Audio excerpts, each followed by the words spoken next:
Hello, everybody. Welcome to the Macabre Podcast Universe. I'm Jordan.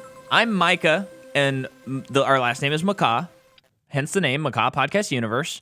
And we exist to prove people wrong when they say that sequels are never better than the originals. And that's exactly right. We go through film franchises, and we've covered so much at this point, but we are now covering one of the craziest movies ever. Uh-huh.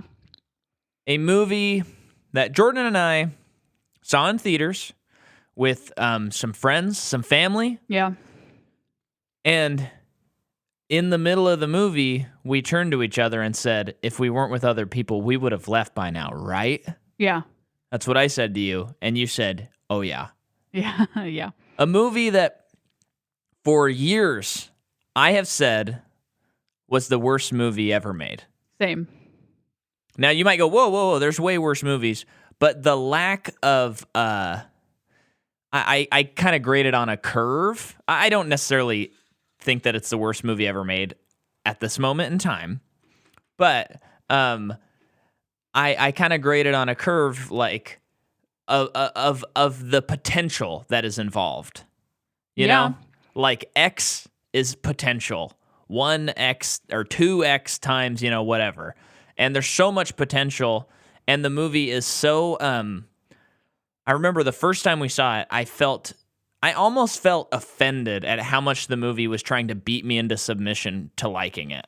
There was so much going on because this is in the middle of Marvel as well. We're talking about Marvel a lot in this series because you can't not talk about it. You can't disclude it.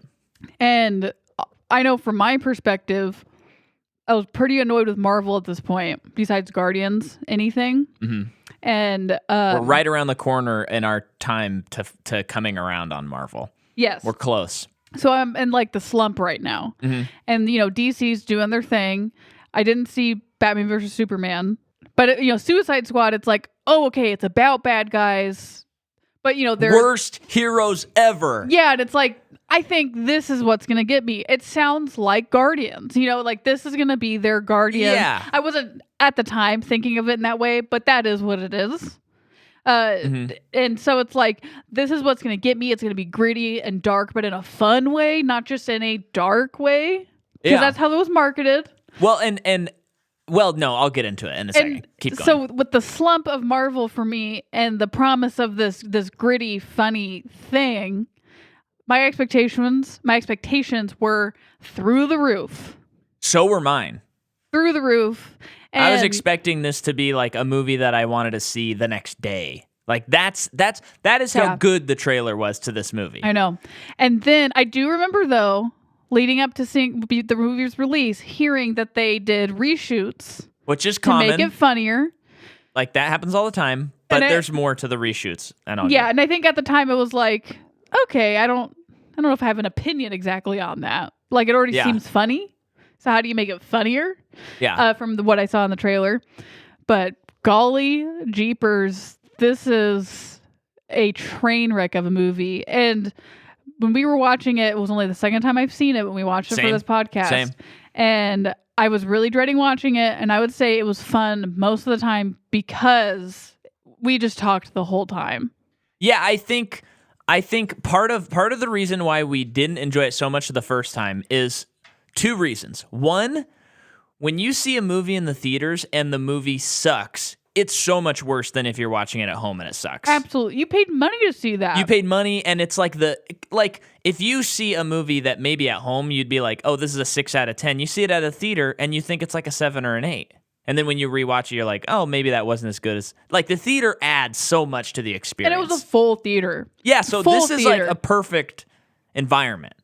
And you're even with other people, so you're like, well, I don't want to be the guy that says this movie sucks, This was still before Cinemark did reserved seats, or Tinseltown. Yeah.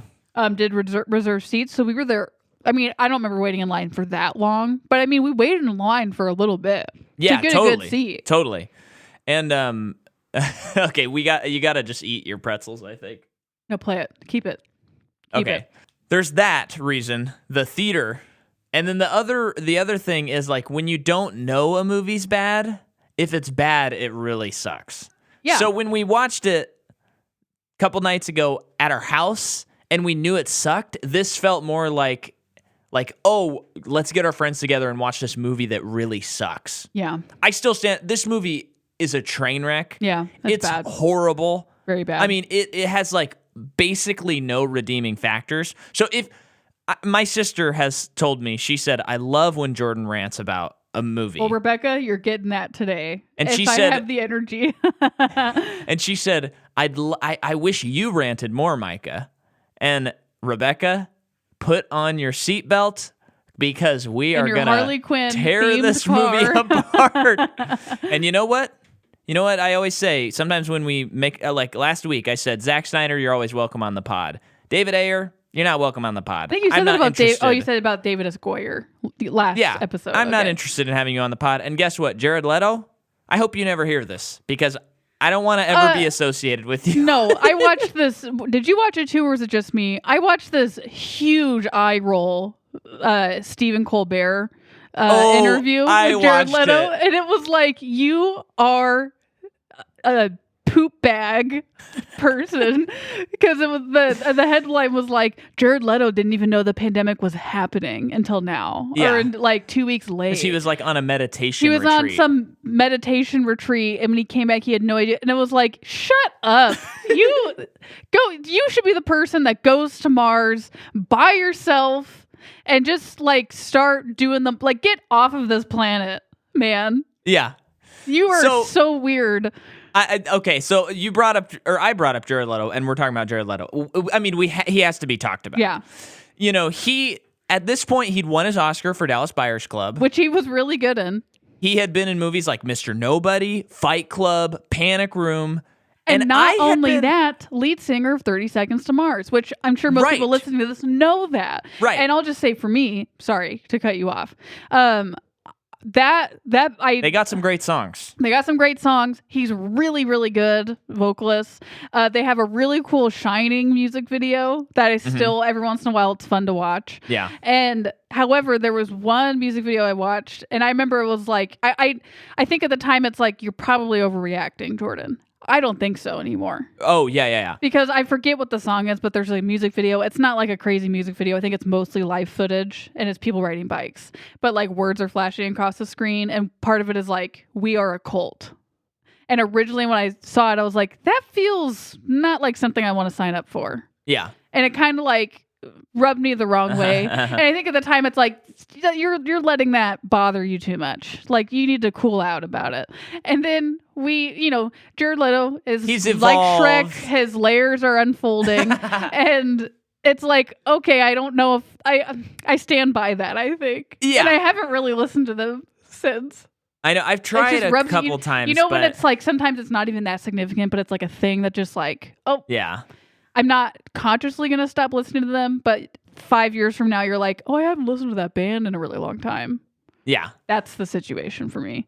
So Jared Leto, I mean, and I think he's kind of like Gwyneth Paltrow, where everyone's just like, we're done with you. We don't care. We don't want to see you in stuff. We're not interested in you. Yes. Okay? Yes. And, I don't know. But at this point in time, before this movie comes out, I am embarrassed to admit it, but I was like a Leto fan. I was too at this time. I liked 30 Seconds to Mars. I was kind of slowly working my way through at least his significant movies, and I was really enjoying his performances. Yeah. But I saw this movie. Oh, Requiem for a Dream. That's right. He's also in that. That's right. The movie I don't know if I could ever watch again. And I was... So when, it's like, there's always so much... weight to someone being a Joker character. Yeah. And so it's like, he's going to be on, and I'm full in. I am ready to go. I want to see this new take. I'm excited. And I watched the movie, and it is the worst. Uh-huh. I mean, we talked about Lex Luthor last week and Jesse Eisenberg. I mean, this is like right up there. This is like top 5 worst castings ever. When we were watching it, I was like, I think that Jesse Eisenberg hurts more because I like Jesse Eisenberg. Yes. So his performance hurts more to me.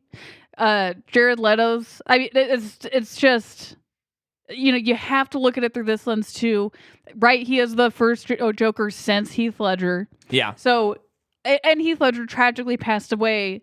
And, so that there's a lot of pressure riding on this person's shoulders who doesn't even get that much screen time. But it doesn't matter how much screen time he gets. There is so much pressure riding on him. And I got to say, I would say 80% is all him. There is a good 20%, though, that is everyone else's fault, too. Not people involved in the movie. Their fault, too. So, man. So, I remember, like, right after this came out, it was getting horrible press. Yeah. There were not people that liked this movie. Yeah. Even people who are, like, lukewarm on movies were like, well, that sucked. I hated that. But let's go watch Ant-Man. Ant-Man is like the Godfather. I would so much rather to watch this. Ant-Man. So, I remember like maybe the weekend of or the weekend after, Jared Leto comes out and he's pissed because he claims that they had an entire movie's worth of footage that they shot, just like him and Harley Quinn. And he's going, they totally butchered it. And it's like, this is like part of the response. It's like, Jared, we know you've won an Oscar, but Will Smith is in this movie. And sorry, he gets more screen time than anybody. And he should. Yes. He's the best performance in the movie. Well, you could argue Margot. She's really good too. But she's it is keyed not, in. even if Will Smith didn't do a good job, it's Will Smith. He's going to get the most screen time. I mean, he's a movie star. Yeah. So I remember that was one of the things, and we're gonna get into all of this in a second. But just the whole Joker lore and stuff. I mean, when we watched the movie last night, or a couple nights ago. So I'm getting sidetracked here. But they have tattoos all over Joker. Yeah. And one tattoo across his head says the word damaged, in case you didn't notice. Yeah. That he's damaged. Yeah. His design is awful. It's the worst design. And David Ayer was the one who was like, we should put tattoos on him. So that goes to him. Chalk it up for him. Mm-hmm. That's a bad idea. And what's funny is... Who gave him the grills? Oh, I don't know. But that was also a bad idea. But what's funny is he shows up again in the Snyder Cut of Justice League. And all they did is remove the tattoos. And like 40% of his performance is better. Yeah. That's how bad the tattoo cannot be understated how bad that is. Yeah. Or overstated. So there's that. But I think we need to set up a new rule. Because this goes in with Joaquin Phoenix as well. Guess what? If you sign a contract where you are going to play the Joker, you are not allowed to method act. And if you do, you're immediately fired. Because I am sick of this crap of like hearing these stories of Jared Leto sending condoms to his castmates. And dead rats. Found out that is actually not true, though. Okay. That's okay. According to him, recently, this year, he said, I didn't send Margot Robbie a dead rat, but I did send her like vegan burgers or something like that. Which seems like he's probably just lying because he wants to cover for the fact that he sent her a dead rat. I just put that together. A fake rat. That's weird. So like he would send people like little, weird things that the Joker sends. And the same thing with Joaquin Phoenix, he was not sending people stuff. I think his was a little more normal, but it's like, oh, I'm going to, lose all this weight and like really get into the mind of the Joker. No. I don't need method acting if you're playing a comic book character. Yeah. Period. But especially the Joker. Yeah. The next person that plays the Joker, I don't even want to see the movie if Can they you just claim to method promise us act. one thing and have fun with it? Have fun, because guess no what? One's having Heath fun Ledger's with having it fun. Yeah. And Jack Nicholson is having fun. And guess what? Jack Nicholson is the second best Joker that we've ever had. Yeah, he's so good. Of live action. Because Mark Hamill... Yeah, Mark Hamill. He's his own beast. Come on. And he has fun with it. Yeah. Come on. Mark Hamill has fun, period. He sure does. He's such a wholesome Twitter follower. Follow. I wish he was a follower, but he's not. Okay, so I'm going to jump into the movie now. Yeah. We've got a couple rants already. So the movie is directed by David Ayer, who's done things like this Christian Bale movie called Harsh Times, which I watched and it sucks. What's that one about? I think he's. I don't even remember, but it sucked. It sucked. He did Fury, the Brad Pitt movie, which I didn't see, but I mean, there's a pattern here. I don't like his movies. He did End of Watch, the Jake Gyllenhaal movie. That movie's pretty good, but had Jake Gyllenhaal not been in it, I don't think I would have really liked it. I never saw that movie. Yeah, he's a cop. Found footage. Right? Wasn't that found footage? Well, not found footage, but like cam, a lot of body cam and stuff like that. Yeah. And I mean, that's a decent movie. It's just kind of like you watch it because Jake Gyllenhaal is worth watching in anything he does, pretty much. Except that one movie we couldn't finish. But yeah, I'm not a David Ayer guy. Yeah, the movie's written by David Ayer. Okay, music is by Stephen Price, who we talked about in The World's End because he did the music for The World's End, the Three Cornettos movie. I would imagine if you were the composer of this movie, you either got a really easy paycheck or you got really mad when you saw the movie and they hardly used any of your music. The cinematography is by Roman Vaznayev. Cool name. He did Charlie Countryman, Fury, and another David Ayer movie called Bright that stars Will Smith and an orc. And the writer of that movie, who has since gotten into some trouble for sexual allegations, he once had this tweet that goes around Twitter every once in a while that's the best, because nobody liked Bright. It was a horrible movie. I didn't see it, but there's this tweet where he said, "I just finished writing my new script, and it's amazing seeing that this could potentially be my Star Wars. What an amazing feeling." The movie's called Bright, and it's before the movie's out and everything. That's funny. When that movie came out, I hadn't played D&D ever and didn't know anything about it. And didn't know that orcs were a thing outside of Lord of the Rings. Me too. So when that movie came out, I was like, you can't do that. I know. It's like, are you paying the Tolkien estate? Yeah. So this movie comes out August 5th, 2016, same year as Batman v Superman, but months later. The budget was $175. It made $325 domestic and $746 worldwide. Ayer had 6 weeks to write the script. That could be a potential issue. Yeah. For the longest time, Tom Hardy was signed on for the role of, I think, Rick Flag, I think is his name. No, wait. Yeah, Rick Flag, the guy who's with Enchantress. Oh, okay. I was thinking Jai Courtney's character because they kind of look like. Yeah. But no, he was going to be him. Well, he dodged a bullet. Well, and do you want to know why he dropped out? Because he read the script and hated it. Well, he had some scheduling conflicts because he was shooting a movie called The Revenant. Yeah.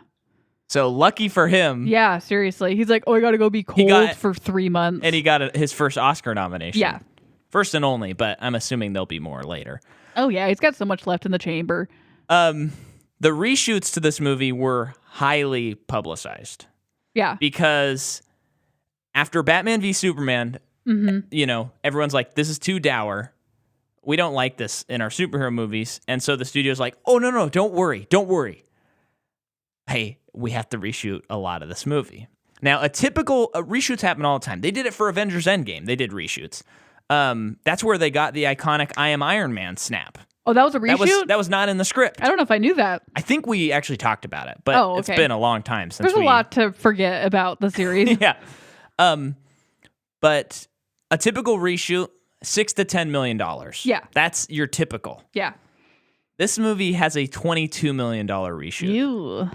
So that's a lot. Yeah. Almost all the Joker was cut. And sorry. Here's the other thing that people may not know. There's a credited editor, and his name is John Gilroy. But the people who cut the trailer for this movie cut the movie. And why? Because the trailer to this movie had such good reception, the studio said, is so weird. The trailer people should edit this. I mean, I get the logic. I do get it, but it is like, think about how much money you've already spent. And like does that make sense? Like you've put so much hard work and money into this to make just like it feels like a flippant decision on it. Well, like that's the risk you're going to take out of all of this. I mean, it is like, oh man, this semi-professional basketball player is awesome. Let's start him at Game 7 of the NBA Finals. I wouldn't even say that like editing trailers is not as hard as editing a movie. It's just different. Yeah. Or maybe it's like, hey, this is a great baseball player. Let's throw him into the NBA Finals Game 7. It's like, yeah, he could be a great baseball player. Doesn't mean he's a great basketball player. Yeah. And I think when you have that knowledge, because I did not have that knowledge going into the theaters, having that knowledge watching the movie this time, this movie makes sense why it is the way it is. Yeah, a big part of it. There's many other problems, but I think the worst problem is the editing. The editing of this movie and like how they integrate the music is so insane that it defies logic of other movies you watch. Mm-hmm. So that's a big thing. There's an extended cut that has 13 minutes extra. And here is a list of things that were cut from the movie in that change of editors. The first 40 minutes of the film were cut with sections of it potentially being used for flashbacks. The third act was changed with the Joker originally having an influence within it, with the majority of Leto's scenes cut. Diablo would have originally survived. Actually, don't even remember him dying. That's how forgettable this is. Harley Quinn, Slipknot, Batman, Enchantress, and Katana originally all had larger roles, and Katana was going to become possessed and attack the team at one point. A romance between Deadshot and Quinn was removed. Scenes showing Harley and Joker's abusive relationship were cut. A killer Croc line was added without any of David Ayer's input. Jeff Johns added Quinn being an accomplice to Robin's murder to the theatrical cut. I don't remember hearing that. And a lot of the score was replaced, and the final cut was taken away from Ayer and handed to the trailer company. That's a lot of craziness. Yeah. Now, this has spurred a movement online, and the movement is #release the Ayer cut. Can we not talk about this part? I really am not interested in talking about it. Okay, well, let's talk about what happened to this movie. It had a 67.2 decline in the box office in the second weekend. Wow. Which was like one of the worst, but remember Batman v Superman had 69%. Yeah. And after this came out, it still made enough money that they announced the Suicide Squad with David Ayer, but he left the project so that he could direct Gotham City Sirens, a movie about Harley, Poison Ivy, and Catwoman. And that movie's still on pause, and I think it's safe to say that's never going to happen. There was an untitled Joker film that they were planning on releasing, and now that they've made Joker, they're not going to do that. There's no reason. And then there was going to be an untitled Harley Quinn and Joker movie, and they had announced like writers and directors and stuff. And then by October 2008, the screenplay was finished, and then by February 2019, they canceled the film. Time to just scrap it all.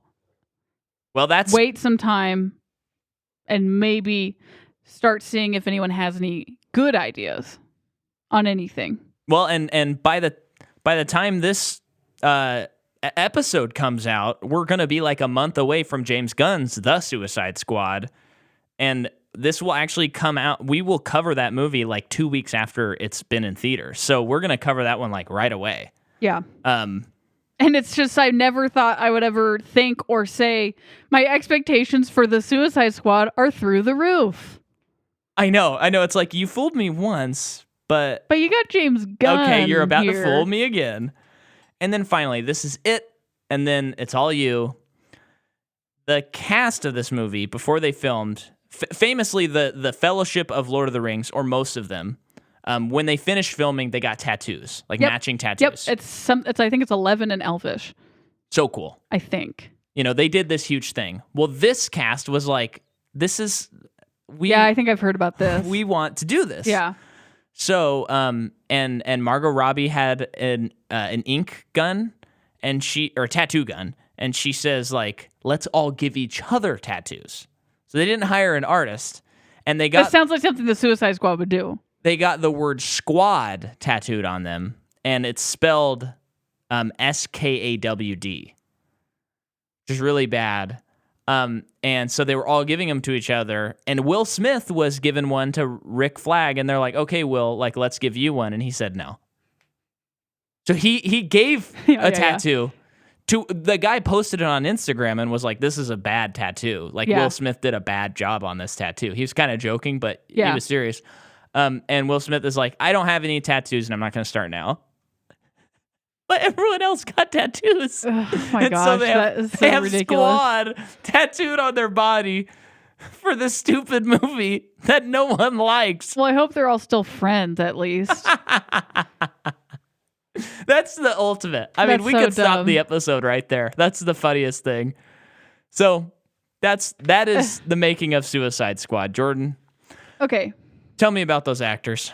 So Will Smith, as anyone would know, Fresh Prince, Men in Black, I Am Legend, the Bad Boys, Gemini Man, Jared Leto, like we said, Requiem for a Dream, Dallas Buyers Club. He is in Thin Red Line because everyone else is. He was also in Blade Runner 2049. And there was another one that I had remembered. Oh, Panic Room. He is really good in Panic Room, too. I did actually mention that earlier. Oh, sorry. I feel like there was another one I forgot of. Well, we I talked about him pretty thoroughly. Yeah. Well, he did come out with the Little Things this year. If that was what you were thinking of. No, that wasn't. I was thinking of a good performance or a good movie that he was in. Margot Robbie, Wolf of Wall Street was her big breakout. She's also in I, Tonya, and if no one has seen I, Tonya, watch I, Tonya. She is incredible in that movie. She's also in Bombshell, Once Upon a Time in Hollywood, Mary Queen of Scots. She's huge. Viola Davis, who's in The Help, Fences, recently Ma Rainey's Black Bottom, Widows. Did she win? I already forgot. I don't think she won. No, I don't think so. Was that best actress or best supporting? I think that was best actress. Best actress went to Frances. That's right. Yeah. There were like weird people were in this movie. David Harbour's in this movie. Yeah. Which was just random. Stranger Things. Everyone. Ike Barinholtz is in this movie. He's like the really annoying prison guard. Yeah. I think he's fine. I think he is funny. No, he does it well. Yeah, he knows what he's doing. That is like his character trait. He's an annoying person. Yes, so he does it well, and I do think that there are funny moments with him. Sure, I guess. Common's in this movie. Yeah, Common is in this movie. Jai Courtney we've talked about. Ezra. Oh well, we won't touch on that. Who am I? Cara Delevingne. I should have looked up how to pronounce that before. She is one of the worst actresses working today by about 40,000 miles. Well, she gets a lot of work. She's in Paper Towns, Valerian. Wait. It's called Valerian and the City of 1,000 Planets? Yeah. Oh, okay. Anna Karenina. She was in this weird fairy show with Orlando Bloom recently that looked really bad. She must have the best agent in the world. She must have the same agent that oh gosh, what is his Jason name? Mantzoukas has? No, because he's a talented actor. But today you said he must have the best agent.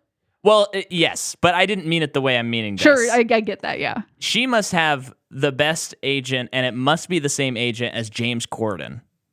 Okay. Because they both are about as bad as it gets, and they just get roles all the time. Don't you think everyone's kind of done with James Corden, though? Absolutely. And no one likes James Corden. All I know that he's in these days is Peter Rabbit.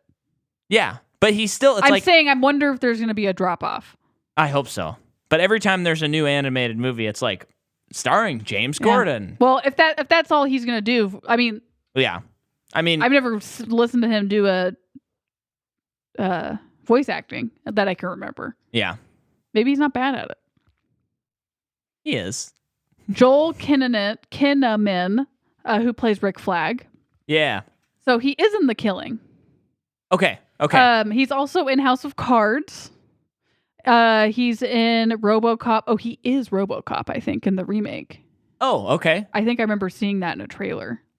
Let's see if he's top billed. He top billed. Wow, they got Gary Oldman and Michael Keaton for RoboCop. Wow. That's crazy. So that's Well, him. remember, we've discovered getting Gary Oldman, I don't think is as hard as we thought it was. That's a very good point. Very, very true. That's weird. This guy is just an extra, but his IMDb picture is him posing with James Gandolfini. So it's a weird picture too. It's not even like Can you Getty show Images. it to me? I gotta see it. Just like a personal selfie he took or something. What? So if anyone wants to see this, it is Ho Chow, Ho, and then last name Chow. That's amazing. Good for him. Scott Eastwood's in this movie for some reason. Adam Beach, who plays Slipknot, for 2 seconds. This movie's so bad. Well, I'm not. There's not worth going much further. I just want to. The cast list is all messed up on here because there are a lot of people in it, which is usually what happens. I think I'm done. I'm fine with that. I think that's a fine representation of the movie. Okay. Should we jump into the plot? Oh, Diablo. I didn't get him. Hit Diablo. Played by Jay Hernandez. He's in Hostel. He is in the original Hostel. He is, I think, the Hostel guy. Well, I shouldn't say that. He's in Hostel 2 as well. He's in Hawaii Five-0, Magnum P.I., Bright. He's in Bright. Scandal, A Bad Mom's Christmas. Yeah, a lot of stuff. Cool. And now I'm done. Okay. So, unpacking this movie. The movie begins, and they do one of the most baffling things I've ever seen in a movie. They intro the movie showing Will Smith, and they're like, this is Deadshot. I think he's punching a punching bag. Yeah, and Ike Barinholtz is, saying stuff like, here, eat this food. It suck. It's got all the stuff you need. And Will Smith provokes him and they beat him up. Yeah, and it's playing this pop song. I don't remember which one it is. Without joking and without exaggeration, a new classic rock song and sometimes pop song every 10 seconds. And the thing is, if you watch something like Goodfellas or Casino or something, Martin Scorsese, well, he's the master. So, yeah. But he's going to have like pop songs every scene about. Yeah. And I'm using pop songs as in like popular songs, Umbrella, not like Katy Perry. That's not how I'm referring to it here. But they have unique purposes.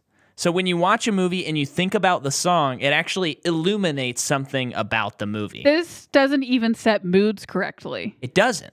And the thing it does is it's like, it tricks you into thinking something is cool because you like the song, not because it's actually cool or it's actually good. Yep. So it'll play a song for 10 seconds, and then it goes to the next scene. It shows Harley Quinn in her cell, licking bars and being all sexual, and it plays another song for 10 seconds. Mm-hmm. And then it shows Viola Davis. Well, yeah, so then it's the title drop. Yeah, and it's playing Sympathy for the Devil. Yeah, and there's Viola Davis. She's having dinner with David Harbour and another guy. And she is telling him she's going. So basically, they introduced two big characters, which is obviously their agents fought. Well, it's obviously in the script, but it just feels like they had the two most aggressive agents, Will Smith and Margot Robbie, or managers, that were like, you put them before the title card. See, you do not put Will Smith after the title card. I like this take, but I don't think that's what happened. It is. I know. But I think this is a studio thing. And I think you're right. Well, it also just feels like, oh my gosh, guys, we got Will Smith.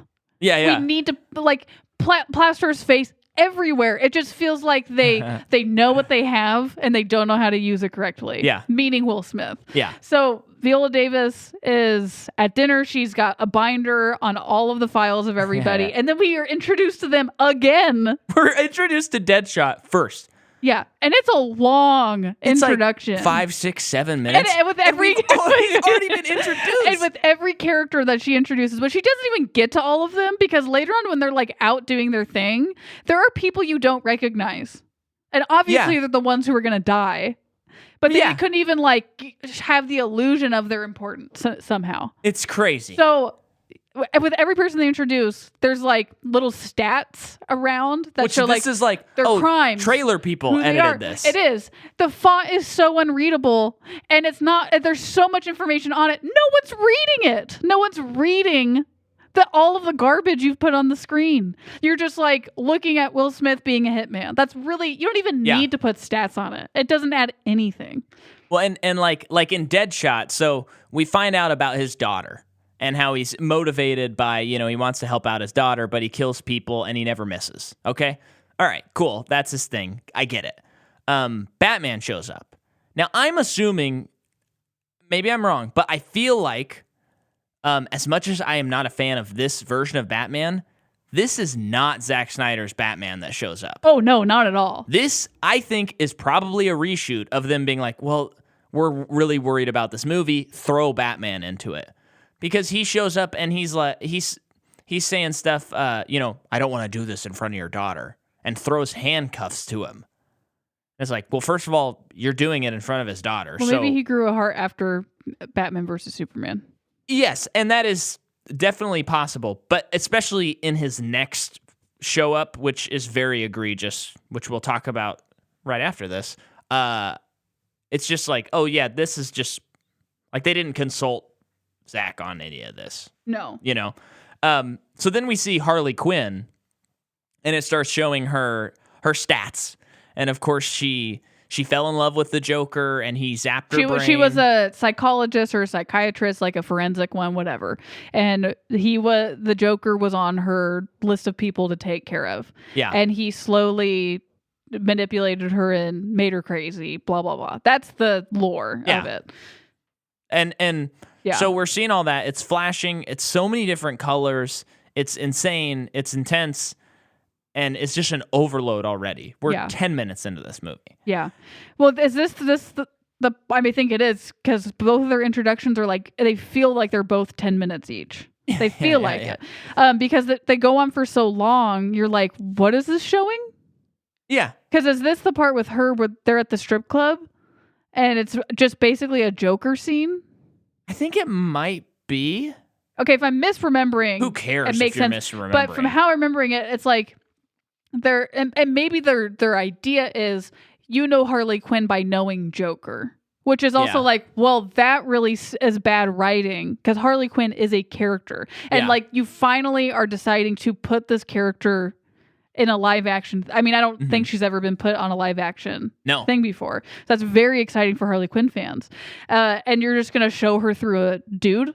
Yeah, is how it feels. Yeah, and I've never read a Batman comic with Harley Quinn, so like maybe that's just really how it is. But also, it's like I don't think so because they've made a standalone Harley Quinn movie with Margot Robbie. Yeah, as far as I know, no Joker. Well, so we'll get to that. It's just like a weird scene with Joker and Common talking about. I don't even know what they're talking about. Probably, who could know? Well, yeah, Joker's like this big time gangster, I guess, who has like grills and stuff and wears brass knuckles, I think. And he asked Harley Quinn to come over, and he tells her to dance, give a lap dance to Common, pimping her out. Yeah, and then Common goes, "Oh, I don't want any trouble," and then he goes, "It's like it's supposed to play as that you can't trust this guy. He's crazy. That's how it's supposed to play. Yeah, but it plays as I don't get his motivation at all, and I know his motivation is chaos, but this doesn't make any sense because he tries to pimp her out, and then he goes, no, man, I don't want to disrespect your girl," and then he says something like, "Well, you should." Like her. You don't think she's pretty or whatever? Okay. And then shoots him. I don't get it. So then we have this inexplicable scene after we've already had a full scene, and these are all flashbacks. Batman shows up, stops Harley Quinn and Joker, who are driving around on their date night, and there's a whole like mouth-to-mouth resuscitation. That's just, she's unconscious. He gives her mouth-to-mouth. She kisses it. It's just like, ugh. Oh, brother. Boring. And so we see all of that. Then we see Boomerang, who's in a cell, or not a cell, he's in a diamond store stealing stuff, and Flash shows up, and he does one of his many great bits that we'll talk about in Justice League. Is the Flash quippy in comic books? I have never read a comic book with Flash in it. Okay, just curious. But as was aptly put by some review of Snyder Cut, Ezra Miller plays as like someone who's taken like their first class at UCB or something like that. Uh-huh. I mean, he's woof. I mean, I used to really like him, and now I straight up don't like him anymore. I'm not interested in seeing him in roles. I think he's just making some really. I think he's making some choices that are like, you'd be stupid for not doing it. Yeah, but they've turned out to be, you're kind of stupid for doing it. Definitely. I kind of feel bad for him. And Ezra, nah. We get to see Killer Croc. Killer Croc is cool. He looks cool. I think he looks really cool. I don't get how they do the blinking thing. Like blinking like a crocodile. Yeah, probably CG. You think so? Probably. It looks so good. It looks great. Yeah, I'm curious how long that person was in makeup. Yeah. I think he looks cool, and this is just like, now that we've had this many years of comic books, if you're going to make Killer Croc, just go all the way. Make him have a big old snout. Make him... a long tail. Long tail. Just go crazy with it. Yeah. But I think that's partially the times. He's got to look kind of cool. Yeah. We get introduced to Diablo, who shoots fire, and... They make him feel like the big... Like the heart of the movie. Yeah, which is confusing to me because the movie is so bad, and most of the movie does not pertain to him. Mm-hmm. Because he shoots fire and he's killed a lot of people, and when they get into his backstory a little bit, he's done stuff with like done stuff for gangs and stuff, ended up killing his family. And he will not participate in like violence anymore. Like not use his powers, nothing. He will not do it. Pretty interesting idea. It is. And they just don't do anything with it. They throw it away. They try. They definitely try, but it's like half-assed. Yeah. Trying. It's not good. Yeah. And then we get introduced to Enchantress, the witch. Now, Jordan, could you please take it away? Because I know you have some choice things to say about archaeology. Well, yeah, it is nitpicky, but I am holding them up to the standard because you got to think about these things. First of all, okay, so she is an archaeologist. They find this cave with like the shrine. I can't remember if they say what country it's in, but it's not Europe because later on when she becomes Enchantress, she's British. And it like has an accent, and it's like, I don't know if she would have a British accent. She probably would be speaking another language, which like she was to her brother. She was speaking whisper language. Yeah, that every evil antagonist is either doing a deep, like if they're a guy, it's deep and la la la la. But if it's a girl, it's like this, and we yeah. So pretty that's cool. That's rough. Also, so she's down here at the shrine. She finds like a doll, and the first thing she does as an archaeologist is break its head off.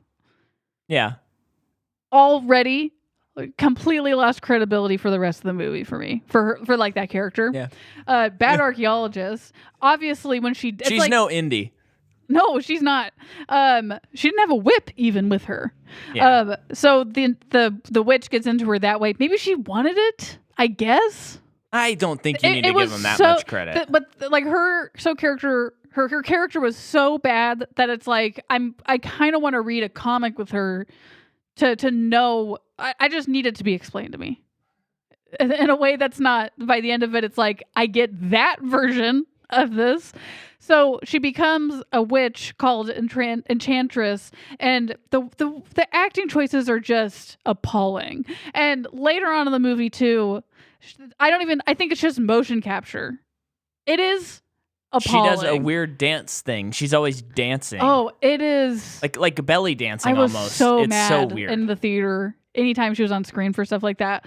But her whole thing is Viola Davis has her heart.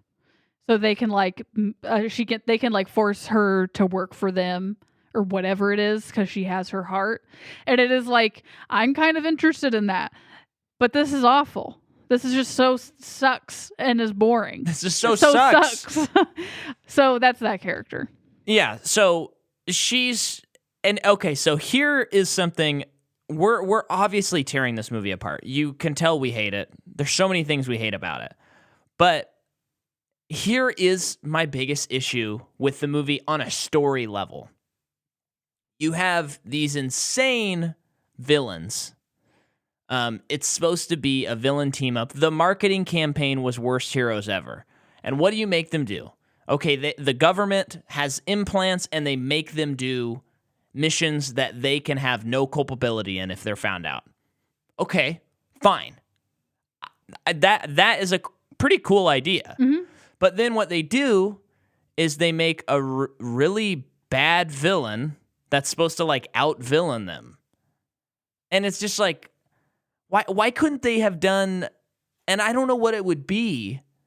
I'm sure there's plenty of source material to choose from. This feels like they didn't use source material. Yeah, it's not that interesting to take the most bad villains ever, make them all good guys, by force, and then by the end of the movie, they're like, "Yeah, we're good guys." I also have and a problem. And we killed the villain. Yeah, I also have a problem with okay, so this villain ends up trying to take over the world. Shocker, They all do, I guess, which is annoying to me. Yeah.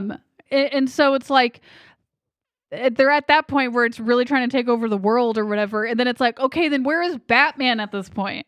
Yeah. Where's Wonder Woman? They would be here. There's a beam that's being shot up into the sky for hours in this world. Where are they? How come they're not trying to figure it out? They're not taking a day off. And I know the argument would be, this villain was basically created by Viola Davis, so she's trying to cover her butt. That's why she, shoots the people that work for her. And so that's why she needs the Suicide Squad to get them. But I guess just make the villain do something besides take over the world. Make her want to kill Viola Davis, and that's their only goal, and they have to stop her from doing that or something. Yeah. It's just so uninteresting, the villain. Yeah. And this is a movie that's supposedly all villains, and by the end they're like, we're family now. I know, it's so much more fun when it's self-contained. It's not this big, huge thing that's going to affect all these huge things. It's like, why can't characters just develop? Yeah. And I'm really curious what the story of the Suicide Squad is going to be. I trust James Gunn. Yeah. I feel like if he said I'm doing the exact same story, I'd be like, okay, it's going to be really good this time. That would be great. But it's just mind blowing. So we got to get past this dinner scene. Well, we have to talk about one more because the Viola Davis says, and I also have a military man who's not a villain. His name's Rick Flag. This was like, so I can't believe I didn't this didn't irk me the first time I saw it because I do not remember this. Well, because the first hour of this movie, you and I are sitting there like, we're trying so hard to bad, like it, but I want to like it. I want to like it. So she explains Rick Flag, who's a military man. Now, what do military people do? They follow orders. That is what they do. Now, a good military person won't be like a Nazi and follow orders that are that bad, but that is what you are trained to do. Uh-huh. That is training. So, and when she's introducing him, she's talking about how he's a special missions person. He does all of the hardest missions. And what I kind of found funny when they were showing him, it was just hit them proving to us visually that he was really good was him just shooting people, which is just doesn't really make sense anymore. Like going into rooms and just shooting everybody in the head. Conceivably anybody who's moving in the room. But yeah, so he is apparently really good. Stop there. Do not go further. Stop. But no, they don't stop. They keep going. He falls in love with Enchantress. Well, like the girl. Yes. Moon. Julian it's like Dr. Moon Moon or something like that. He falls in love with her. So she needs to blackmail him. So that he will follow her orders. So that he will follow her orders. Lady, he's already working for you. You don't need to blackmail him. You're paying him to just He's in the military. be enlisted. It makes no sense. No sense at all. Amazing. So then she decides, I'm going to present this to the Pentagon. And she's presenting it to all the guys in the Pentagon, Viola Davis, and they're like, "What are you, crazy? This is insane." And they're talking about Superman and some of that stuff. Which like that's fine. It's interesting. Yeah. I think it's all not great and not really well written, so it's not as interesting as it should be. Right. But it is this like fun thought experiment. Like the world kind of hates Superman. Yeah. And is distrustful of him. Why would they allow the villains to become the new superheroes? Yeah. It's interesting. It is funny, though. I just thought of this, too, that like one of the main arcs of Batman v Superman is that this god came down from the heavens, Superman, and now the world is different. And then this movie kind of posits, oh, yeah, there's been all these villains for a really long time. Do you see what I mean? Yep.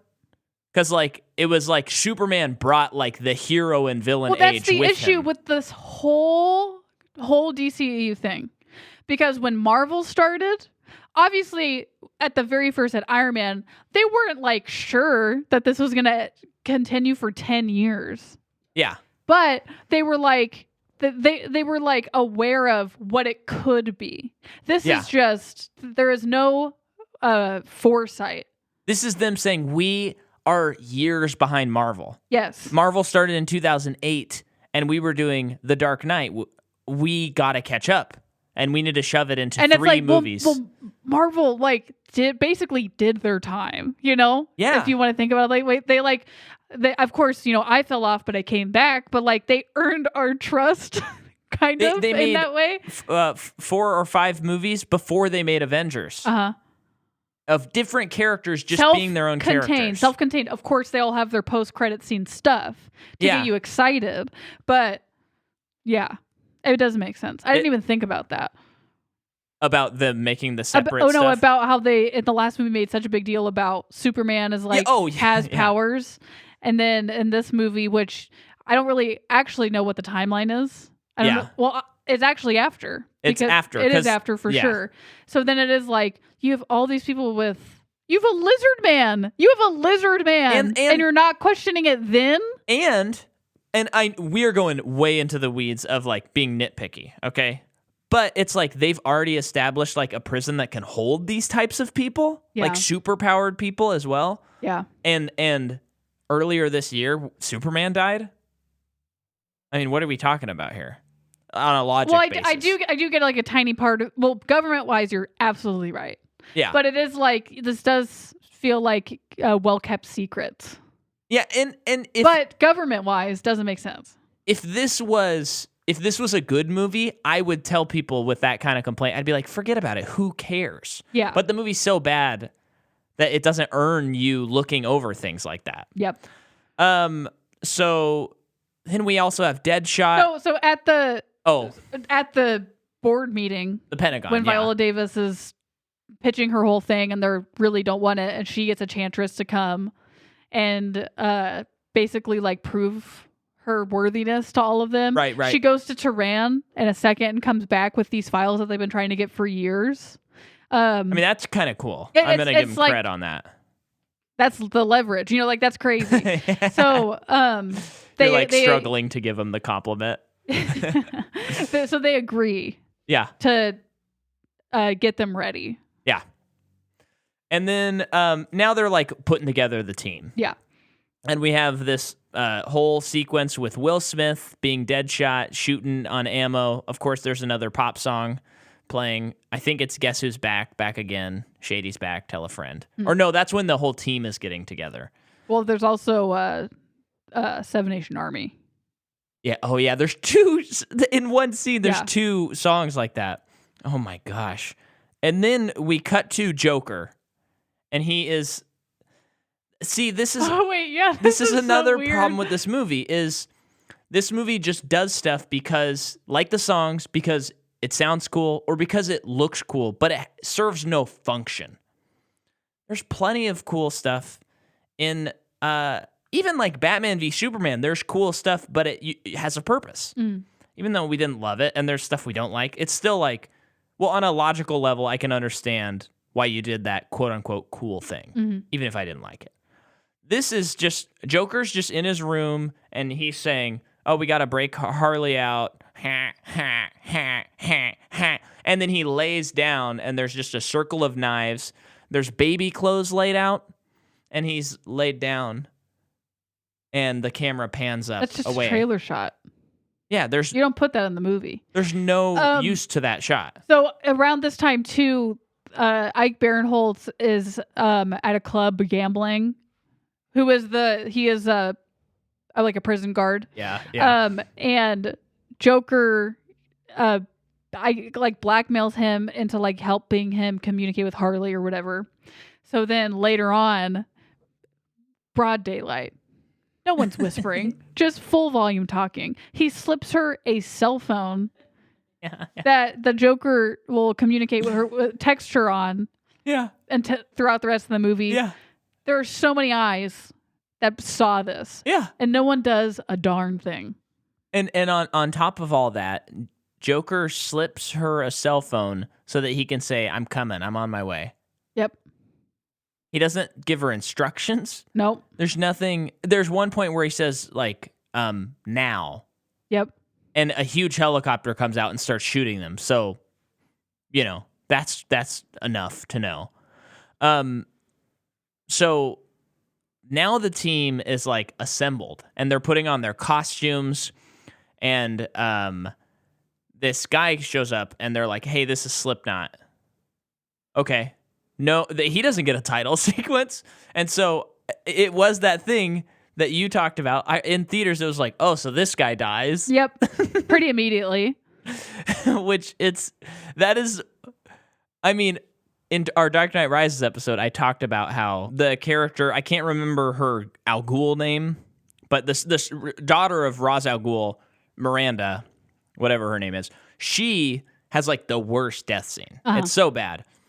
But I think as far as a setup to a death and all that stuff, this has got to be up there with Slipknot.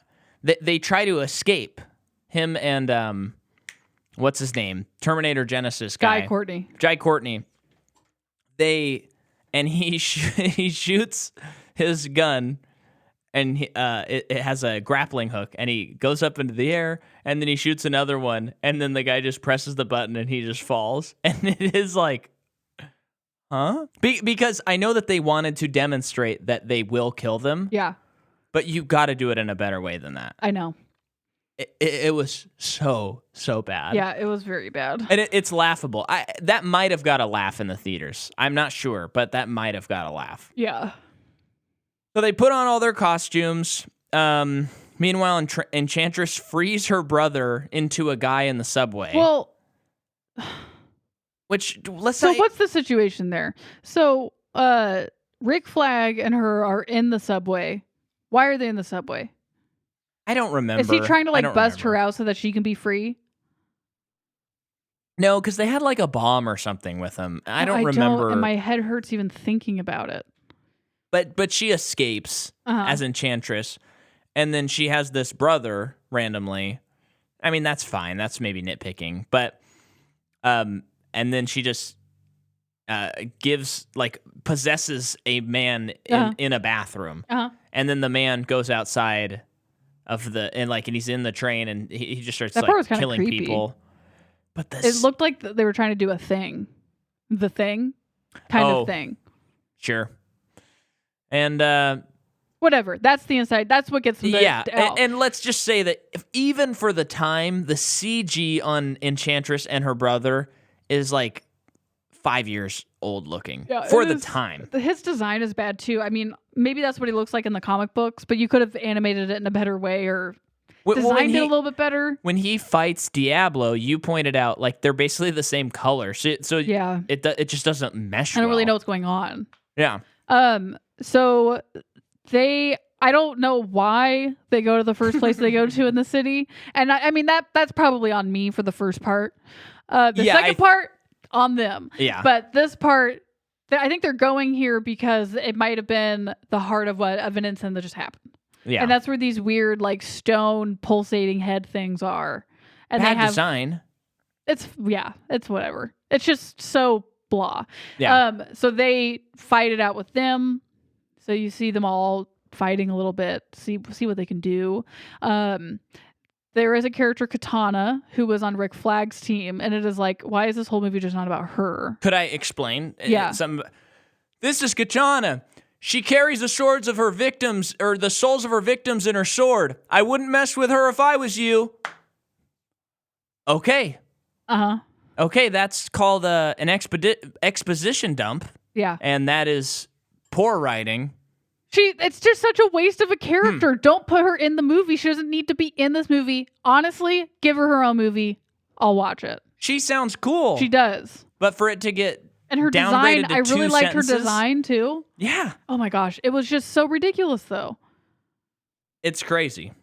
So they do this whole like fight in the alley with these weird things that you were just talking about, which are basically people that have been infected. Yeah. And of course, Will Smith is like, were those people that we killed? And the guy's like, that might have been. They're not people anymore. And of course, the whole team, this team of supervillains, is really distraught that they just killed a bunch of people. Okay. Because we got to show that humanity and all these great villains. Well, if they want to do that, they just need to it just needs to be written better. Because I get it. It's like they are bad guys, but it's not like they're serial killers. None of them are serial killers. Yeah. That I can even remember. They just are criminals. Will Smith will not kill someone unless he is hired to do so. Yeah. And like Harley Quinn, she's just nuts. Right. In a fun way that we all laugh at, you know? Yeah. And Jai Courtney just wants... He's like rifling through people's possessions that are dead. Like he just steals things. Right. So like I get that they don't want to kill people. That's not their thing. And it's like even with Rick Flag being like, isn't this what you guys do though? Like you can even show some of that in it. Yeah. But it's just not written well. None of it. None of it. So they've done all of that, and Will Smith. So this whole time, Diablo's not fighting. He's refuses to do it, and Will Smith gets him to fight by tapping him and saying, "Come on, you need to fight." And he's like, "Stop touching me, man." And then he hits him some more, and he keeps goes, calling him essay, which I didn't like. Yeah, and he keeps saying, and the guy's like, "Stop it, stop." Like it's literally like, quit hitting yourself, quit. And then he goes, "Oh!" and he shoots the fire beams, and they all kind of look at him. We knew you had it in you. Yeah. We really are becoming a family. Yeah. And then they go up these steps. Yeah, they're walking up these stairs. They're the skyscraper, and like the fire thing happened in there. And you're the whole time. I mean, at one point, I'm like, why are they in here? Don't they need to get down to a subway? Isn't that where this is all at? Why do they need to go up in a skyscraper? Which I think we just missed. No, it doesn't make it. Even if they did explain it, they did not accomplish their goal. Okay. Because, so they're, so we'll get to the stair scene. So they're in the stairwell. Harley looks down and is overtaken by a memory. Take it away. Of a flashback of her and Joker in some like chemical plant. The same one from Tim Burton's Batman. We only can assume. Not as fun looking. No, it looks bad. And none of the chemical vats have color in them. It's just milk. It's like so boring to look at. So then he, this is just like. Is this what you wanted, Rebecca? Yeah. This is like Batman vs Superman, where even just this whole series where characters say things that are supposed to be profound, but they just sound like as you're writing your first draft, and it's just like, would you die for me? And she's like, yeah. And then it's like, oh, I'm doing so good writing right now because I just thought of this. Would you live for me? And she's like, yeah. And that is like, dude, that is Be such careful. bad writing. It Be just, careful what you wish for in that there, first Harley draft girl. delirium that you're in, it just feels and sounds good, but it just doesn't mean anything. And then she jumps off of her own free will into a vat. And then he's kind of like, oh, screw it. And And then he he takes off goes his coat and after he her. dives in. And they're kissing in this vat, and suddenly there is now color. I don't even know thematically, It's symbolically, metaphorical color. that their love colors this milk vat. It's so bad. And so then it goes back to the present. She holds a gun up to Deadshot, and she says, "Have you ever been in love?" And it's like, oh my gosh, this is so boring. Yeah. I was starting to, like, you know, when you watch a bad movie and it's so fun for the first hour. Yeah. This is when I was like, oh, wait, but we are watching a bad movie. Yeah. And I'm starting to lose it. And you were kind of like, can we finish this tomorrow? And I said, no, let's finish it tonight. Yeah. So they get up to the top of the skyscraper, and you find out that Viola Davis is up here with her team. And it just seems like Rick Flag he came up here to yell at her. Because he's mad. Like, I didn't even get it. And she shoots all of her team. Yeah. And she's like, they were not even cleared for what has happened now. And it's like, is that supposed to make me think she's tough? Yeah. Or something? I just don't get that. So they walked all the way up these stairs, risked their lives so that Rick Flag can just yell at her? Yeah. What? How does that move the story along? It doesn't move anything along. And then Joker comes and saves Harley Quinn. Yes. Another thing is there's like 3 or 4 helicopter crashes in this movie, and everyone's completely fine. Yeah. Okay, comic book, I will take that. But it is just wild. It is wild because the carnage that they show. And no one's even like got a scratch on them from it. I'm just And always I don't see anyone wearing a seatbelt either. Yeah. I'm just always confused why, especially like, okay, a helicopter, it's 100% CGI in these shots. Why don't they just make the crash look less intense? It wouldn't.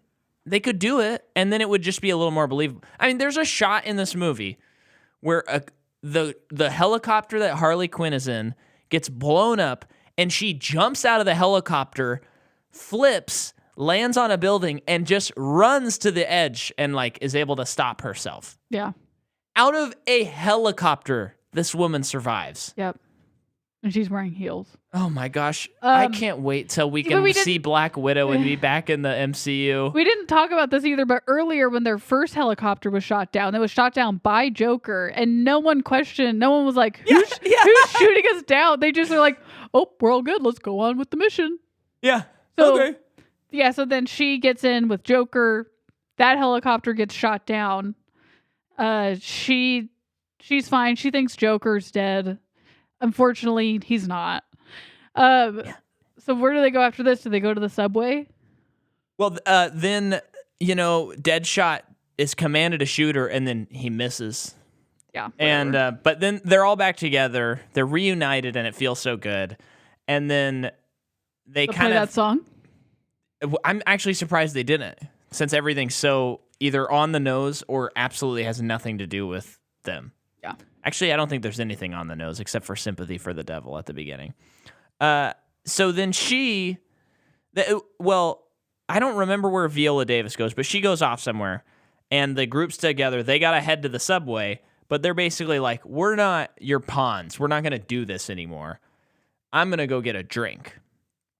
And then we have what I can only describe as the heart and soul of this movie, where everything just comes around, and we get to see, Diablo tell his backstory while he has a dancing woman on that he's making with flames. And that made no sense. It was so weird. The heart behind something like that. And we get to hear, Harley Quinn say, what do we owe the world? We're all pretty inside, or we're all, but Killer Croc, you're really ugly. And he's like, no, I'm not. There's one of his 5 lines in the movie. And then they're kind of like, you know what? Let's go do this. Well, Rick Flag comes in, and they're like, oh, yes. We don't want to talk to you anymore. And he gives Will Smith letters from his daughter that she's been writing to him every day since he's been in prison, and he just now found out. Yeah. Because at this point, Rick Flag is like, I'm done. I give up too. And they're like, we don't care about you. And he smashes the computer that would, where you can touch a button and it would kill him. So they're like all free. I do think it's funny that Jai Courtney immediately runs out. Yeah. When that happens, that was funny. He doesn't come back, right? He comes back. He does? Yeah, he comes back. Oh. It would have been, it would make sense that one of them would be like, screw this. Yeah, I agree. But yeah. And then they go to the subway, I think. I mean, you know your movie's bad when Jai Courtney's like, you're in the top 3 performers, right? Yeah. That's crazy. Yep. Jai, you're welcome on the podcast anytime. But you might want to listen to our Terminator Genesis episode first before you decide if you want to come on. Yeah, so then they go to Enchantress, and they have to defeat her. She shows them all the desires of their heart. Mm-hmm. And I guess Deadshot's desire is to kill Batman. Because he shoots him, right? Or he does something with Batman. I kind of forgot what it was. I can't remember. Capture or kill Batman. So that's his desire. And then I know that Harley's was, she was, living the suburban life with Joker. Which I actually liked that. That could have been cool. Diablo sees his family, and then this I kind of like, he's like, no, this isn't real. Yeah, and he knows it's not real out. because, they're dead. Yeah. And so he becomes like, so he says that basically he has like the devil inside him. So what I imagine is when he transforms into the devil or a version of whatever the thing is that's within him. It like does, I am into the design, but like we said, it's the same color as the other dude. Uh-huh. So when they fight, I just don't really know what's going on. Mm-hmm. He dies. It's the point of the fight where you think they're going to lose, but no one actually thinks they're going to lose. And I also hate how he's like, you messed with my friends. Yeah. Come on. It's fine. That can work in a James Gunn movie because, like in Guardians. I believe that they're friends in this James Gunn movie. And that's the problem. Yeah. I mean, in Guardians, they are able to hold that Infinity Stone because of the power of friendship. Because of the power of friendship. I know it's because he's half celestial, but and you know what's so good about the writing of those movies is you get through that movie where they're all meeting each other and learning about each other, and it is so beautiful. And in the next movie, one of the biggest plot points is Rocket and Star-Lord fighting. Oh, yes. Yeah. Fighting like brothers because they hate each other, but they also hate themselves.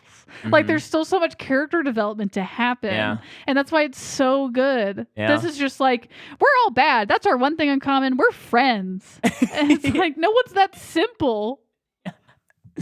So then they defeat Enchantress. Takes them a while. It could not be a more forgettable fight. It's just this thing too where like she's, promising them she won't kill them, whatever, like if they surrender. And Harley's like, that sounds pretty good.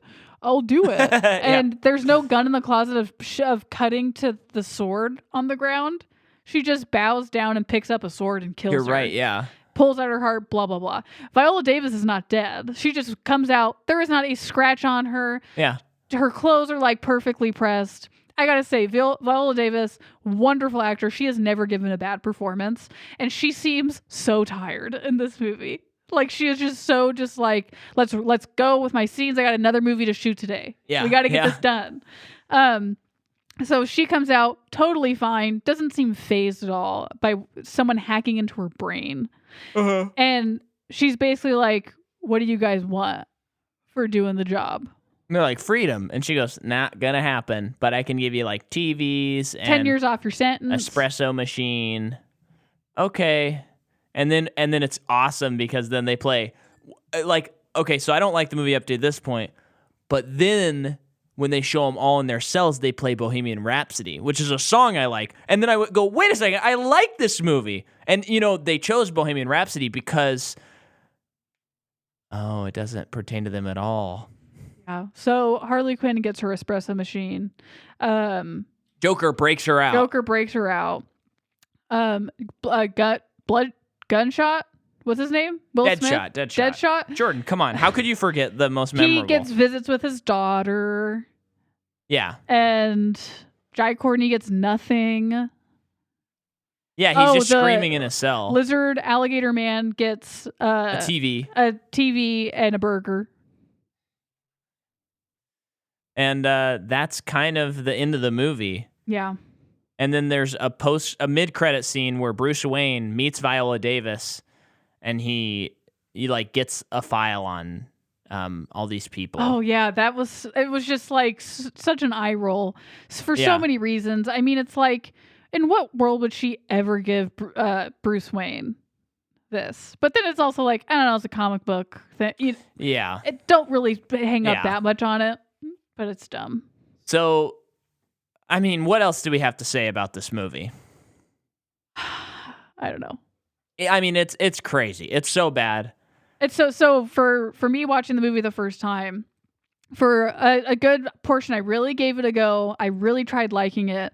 I think by the time they were all suiting up and still like at the end of the first act, I was like, crap, I don't know if this is good. And then the movie starts going, the more it goes, the more I'm hating it. And then it's the scene when Jai Courtney throws a boomerang into a building. Oh, yeah. And there is apparently a camera attached to it, and it is perfectly framed to show them exactly what they need.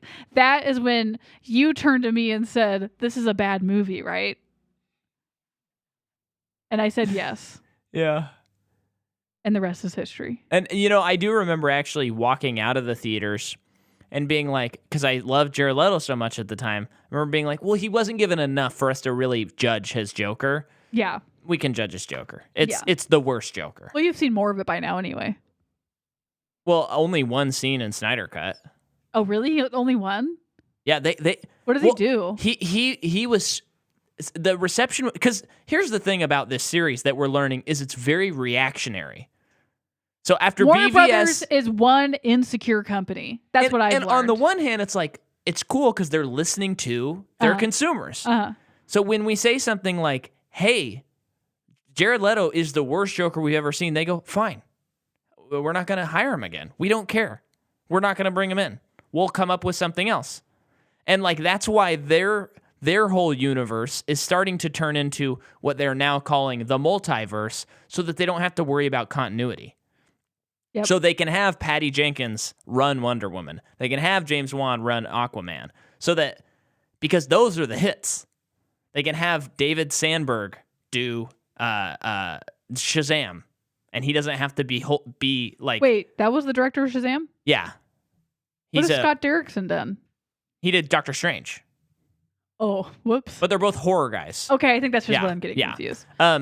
So on the one hand, that is cool, but on the other hand, it's just funny. It's just funny. But yeah, it's just like, I understand you're listening to I'm assuming, I would like to think, they are listening to the audience, listening to their complaints, but it's like, have some confidence, have some backbone. Yeah. Like, sit down and plan the next, let's start small, 5 years of this franchise. Not, let's take it movie by movie. It's like, you really need to have a game plan, and it feels like there's no game plan. Just wishful thinking. But it sounds like they did have a game plan, but people didn't like the game plan. And now that small portion of people who liked it are now more vocal than the people who don't like it. And so they're trying to make that game plan the game plan again. Well, yeah, and I think it does also come to the people who have the reins of this. They're just not great. Not that they're not great. They just don't have a good idea. Yeah. So it is all over the place. It's wild. And to answer your question, in the Snyder Cut, the there is like a 15 minutes or so in another nightmare dream sequence that Batman has, and Joker is there, and it's like several of them all talking about how Superman has turned bad and they need to go kill Superman Jokers? Or something like that. Well, one Joker and several other people like Flash and I think Wonder Woman. Okay. And the implication is Superman has destroyed the world. Uh-huh. And Joker's, saying how he used to be Robin basically and got killed, and you're kind of like, oh man, wow, okay.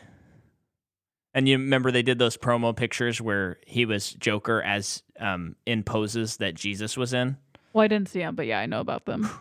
Those were as offensive as it gets, for sure. Yeah. I mean, gotta say, as much as I was dreading watching this movie, I had a lot of fun rewatching it because it's just a train wreck. So what's next? What's next, I'm pretty sure, is Wonder Woman. Okay. So we're going to have our first, like, movie that I think we can objectively be like, that was good. And we don't have to add a bunch of qualifiers to, like, Man of Steel, it's kind of good. It'll be like, I liked it. Okay. So that'll be really refreshing. Okay. So I'm pretty sure it's Wonder Woman next. Almost positive. You'll find out next week. And then it's the worst of the worst. So Shazam's after Justice League? yeah. Oh, okay. Yeah. Because I was like pretty out and I saw the trailers and I'm like, I'm not getting tricked again. And then I went and saw it and I was like, this is the best one for sure. That was a good plane movie. Yeah. It was a good theater movie. Yeah. Thank you for listening. I hope you enjoyed us just demolishing this movie. This month on Patreon, I think we're still doing The Kid Who Would Be King. Next month, it's Space Jam. So go to patreon.com/MICAHMCCAW. Read Jordan's story. That's on Teleport Magazine. Teleport Magazine. What faith can and What cannot do. Belief. I'm sorry. Can and cannot do. Yes, I'm sorry. I was No, it's okay. trying to It's really okay. nail it. But yeah, it's a cool story. Definitely read it. And next week, it's Wonder Woman. See ya.